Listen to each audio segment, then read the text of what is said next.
नाही म्हणजे big boss वाल्यांचं काय समजलं नाहीये बिलकुलच.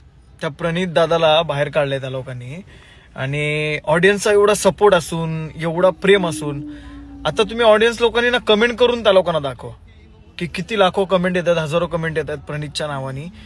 मग आपल्याला कळेल की बाबा नक्की वोट कमी त्याला भेटले होते. म्हणजे असं कसं होऊ शकतं? प्रणित मोरेला वोट कमी भेटतील?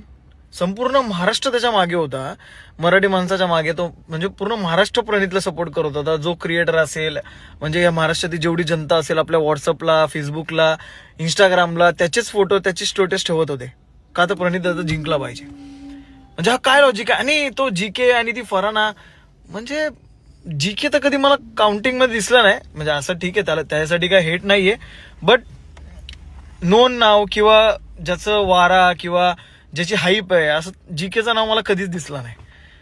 मला तर नाही पटलं बिग बॉसचं की त्या लोकांनी असं केलं प्रणित सोबत. तुम्हाला काय वाटतं ते कमेंटमध्ये सांगा. आणि भाई बिग बॉसला खूप हेट येणार आहेत महाराष्ट्रातून, बिकॉज डिसिजनच चुकीचा घेतलेला आहे. बिलकुल पटलेलंच नाहीये की कमी वोटाच्या कारणाने प्रणित बाहेर आलेला आहे.